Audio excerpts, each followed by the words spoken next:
Assalamualaikum warahmatullahi wabarakatuh. Perkenalkan, nama saya Fajar Hartawan. Hari ini kita akan coba untuk membahas desain dari kontrak yang akan kita buat, yang akan saya buat, bukan kita buat. Saya akan coba share dulu jenis kontraknya.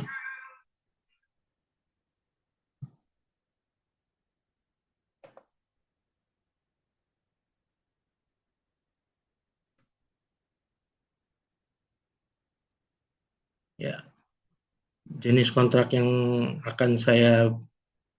sedang saya buat adalah perihal kontrak jual beli rumah. Hal ini saya buat untuk mendukung dari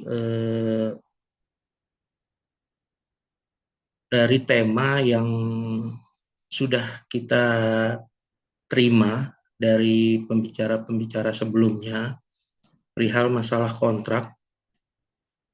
Yang pasti kontrak ini harus jelas dulu. Dikarenakan kita adalah jual beli, kontraknya jual beli, maka kita harus jelaskan dulu kontraknya jual beli apa dulu. Dalam hal ini adalah berupa barang benda, yaitu adalah rumah. Kemudian yang kedua adalah yang harus lebih jelas lagi adalah dengan siapa penjualan ini terjadi.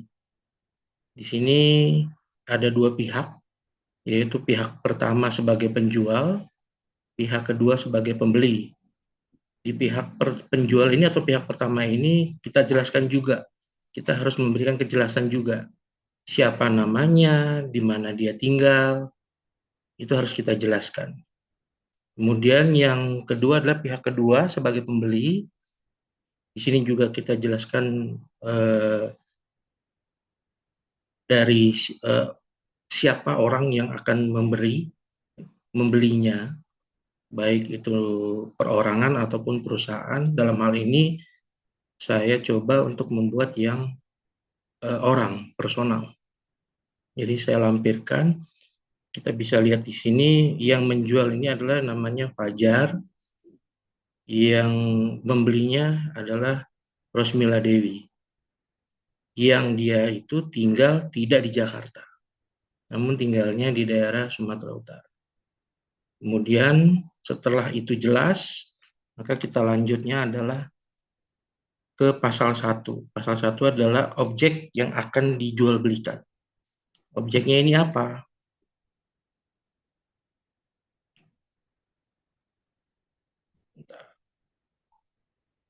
Nah, objek jual belinya itu adalah penjualan dari pihak pertama kepada pihak kedua, yaitu satu unit rumah dengan spesifikasinya adalah sebagai berikut. Pertama adalah alamatnya, letak si objeknya sendiri, itu ada di mana. Di sini saya sebutkannya ada di daerah Bekasi Selatan, di Kelurahan Jatikarya. Hal ini harus sangat jelas karena ini adalah objek jual beli. Jadi kita harus tahu juga barang itu ada di mana. Kemudian dengan memiliki luas tanahnya 450 meter persegi dengan luas bangunan 180 meter persegi dan status sertifikatnya adalah sertifikat hak milik. Nah, ini harus jelas dari objek yang akan dijual belikan ini, apakah dia merupakan sertifikat hak milik, SHM, atau GIRIK. Karena sertifikat ini akan mengikat kepada benda yang akan kita jual belikan, yang berada di Jalan Pulau. Kemudian yang pasal kedua adalah perihal harga dan cara pembayaran. Di sini kita lihat harga rumah yang disepakati beserta tanahnya yang sebagai spesifikasi dari unit rumah yang sedang kita jual adalah 6 miliar. Dengan kedua, cara pembayarannya adalah uang muka.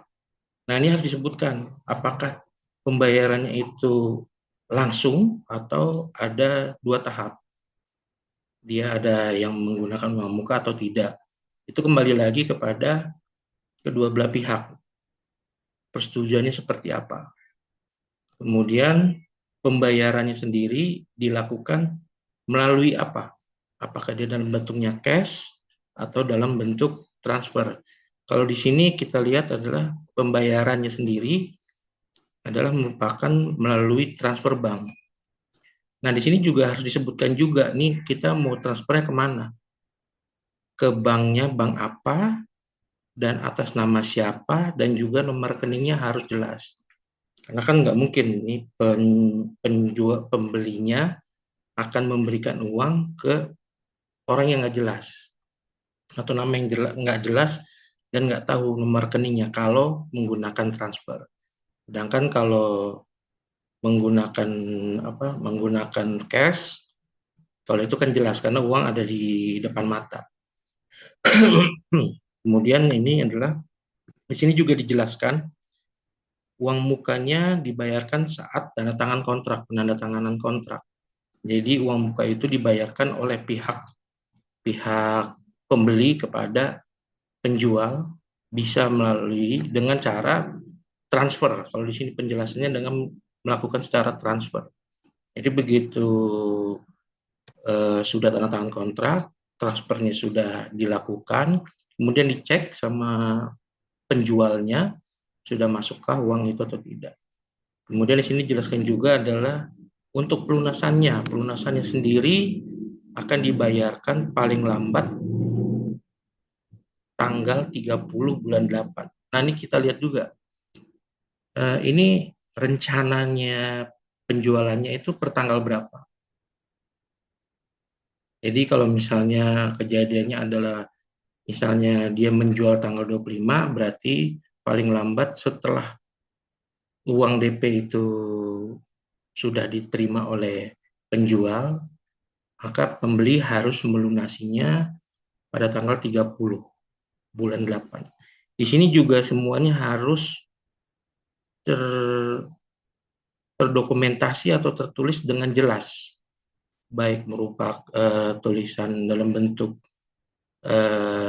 nominal ataupun bukan nominalnya, dalam bentuk tulisannya itu harus jelas berapa nilainya, jumlahnya berapa, tanggalnya berapa, itu harus jelas.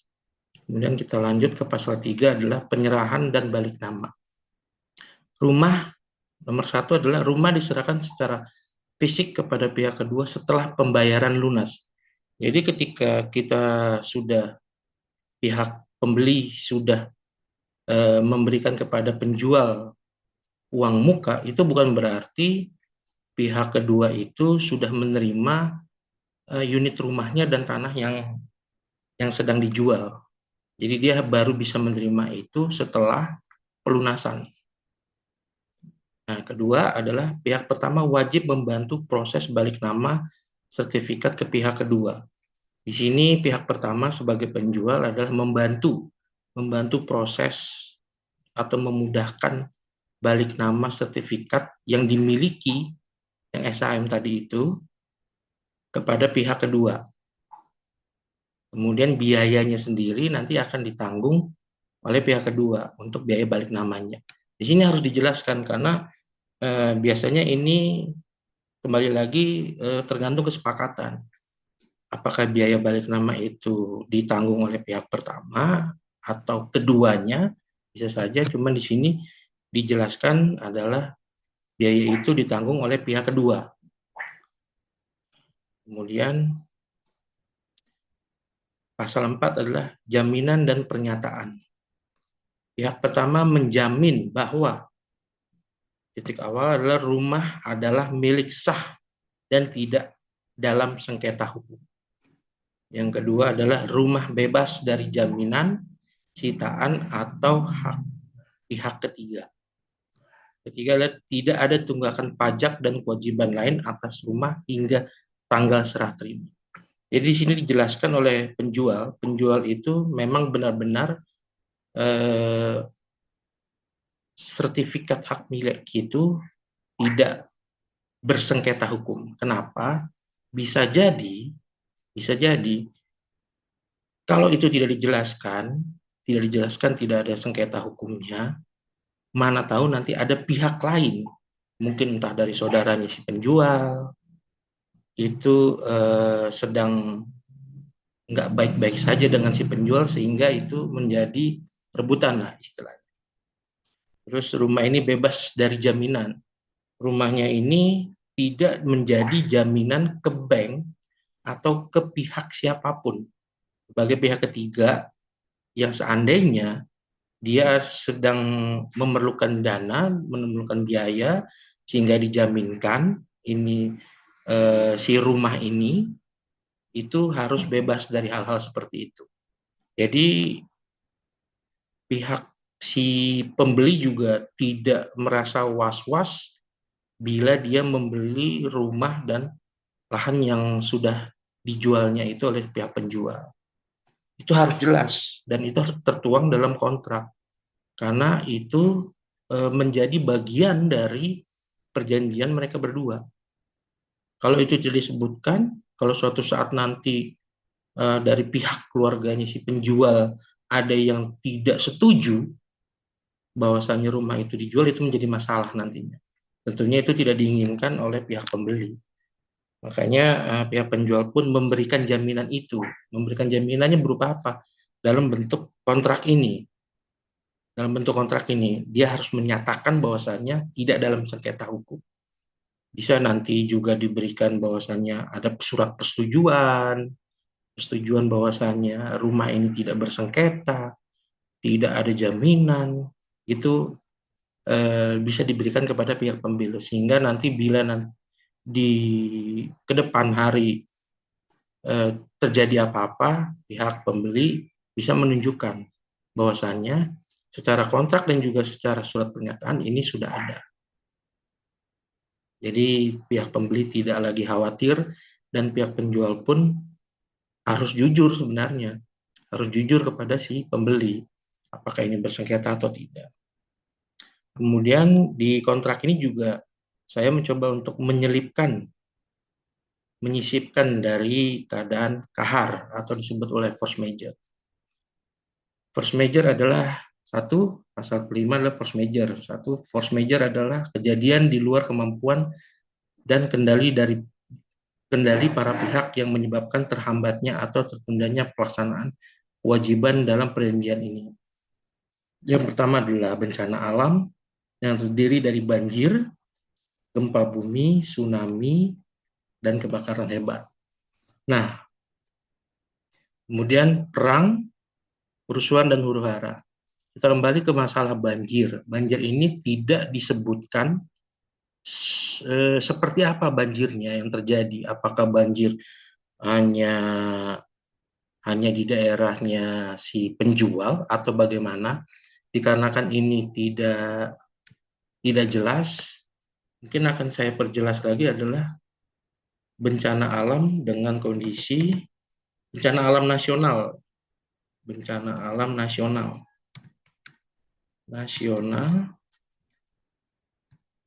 dan juga banjirnya juga banjir yang berada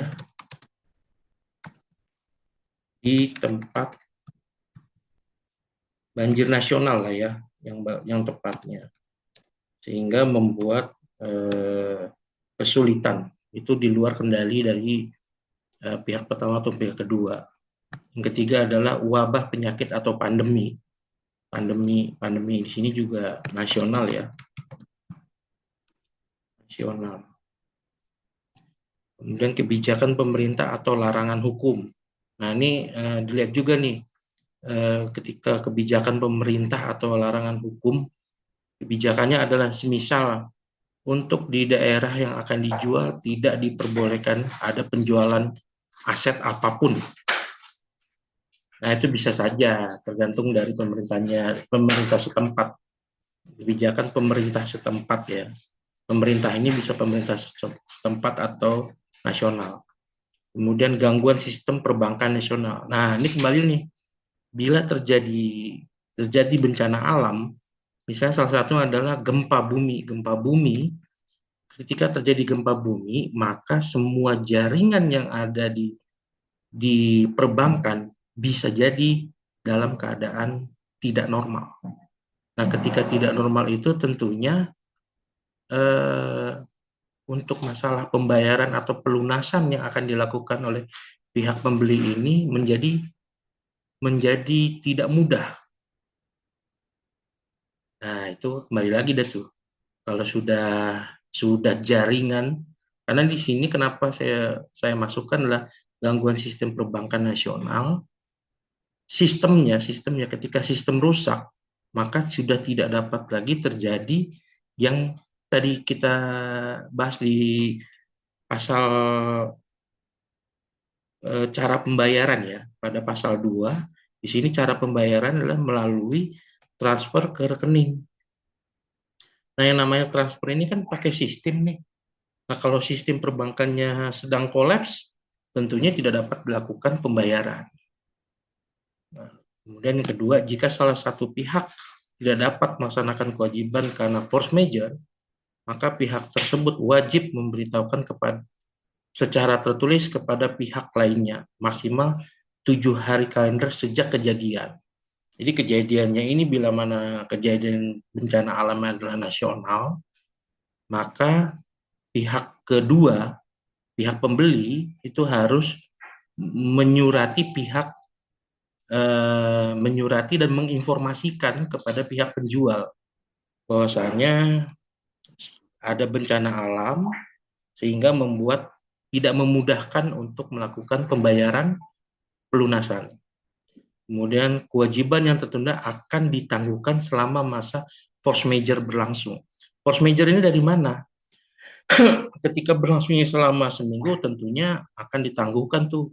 Jadi pembayaran pelunasan yang seharusnya dilakukan ketika terjadi force majeure maka itu ditunda, ditangguh atau ditangguhkan.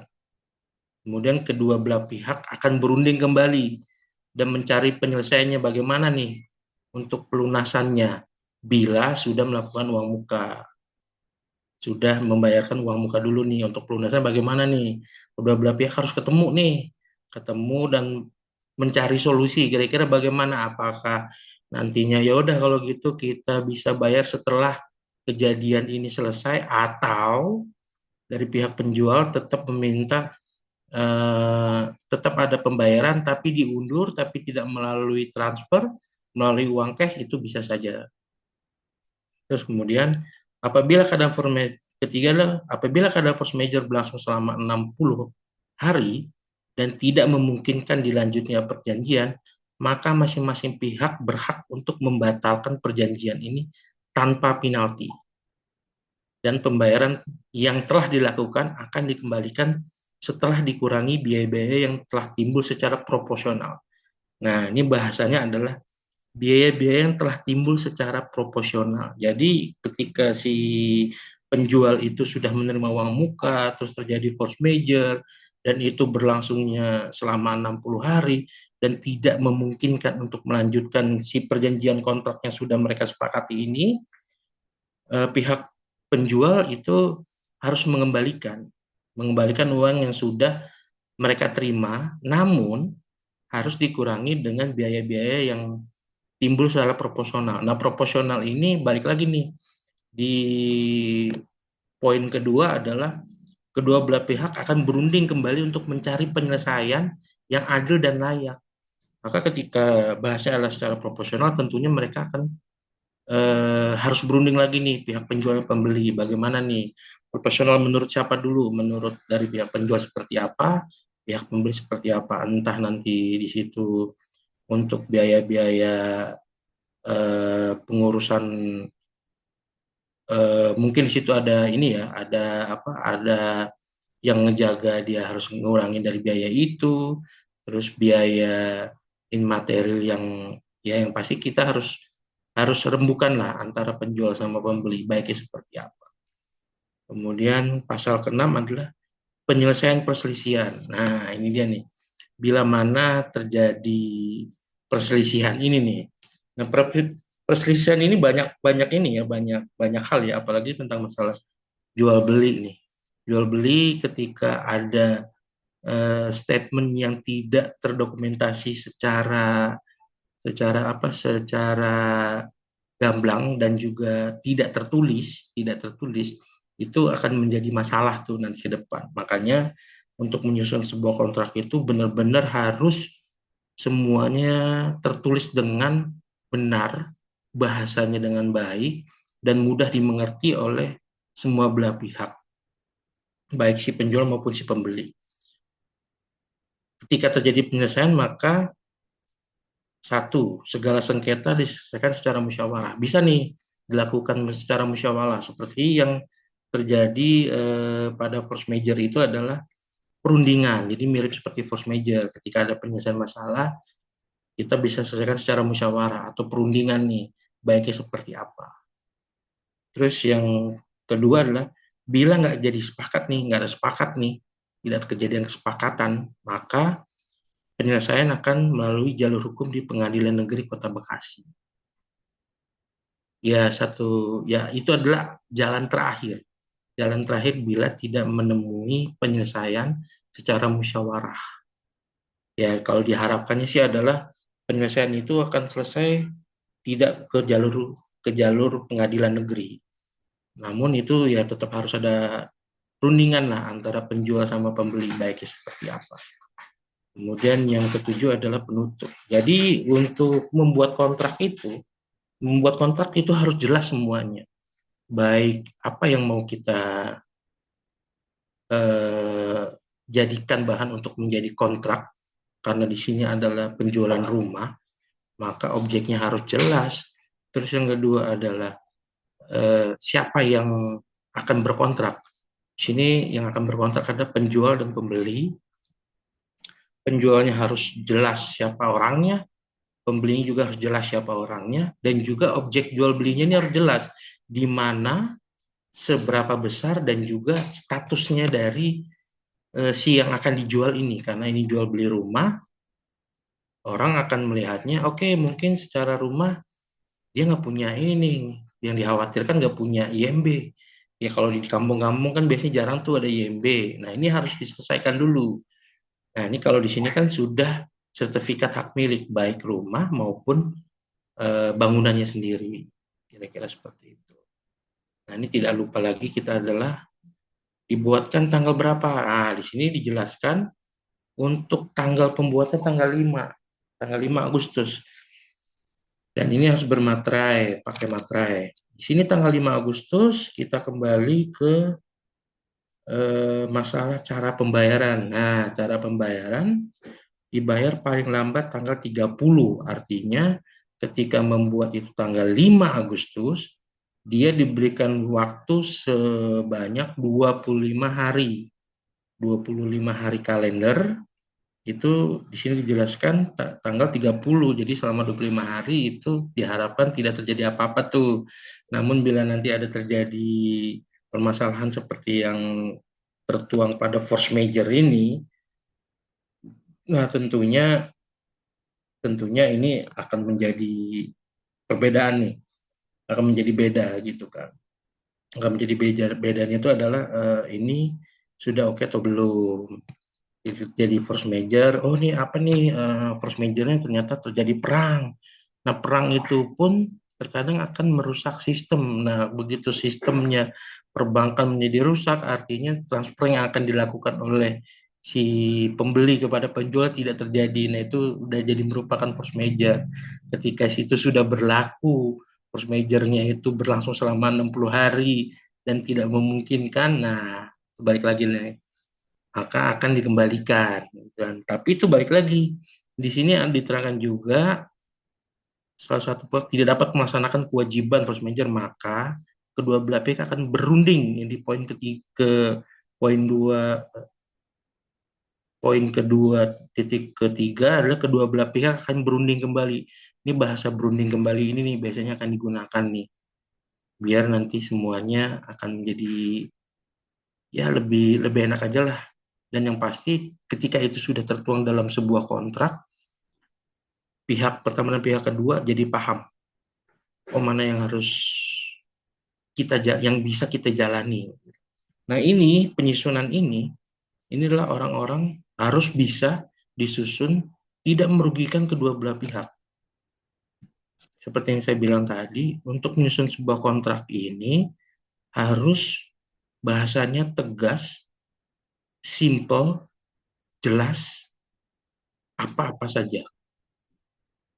Ya, kira-kira begitu untuk pemaparan saya untuk tugas saya ini. Mudah-mudahan dapat dimengerti. Saya stop dulu. Mudah-mudahan dapat dimengerti. Eh, saya harap dapat menyelesaikan saya punya tugas. Terima kasih sebelumnya. Saya akhiri. Assalamualaikum warahmatullahi wabarakatuh.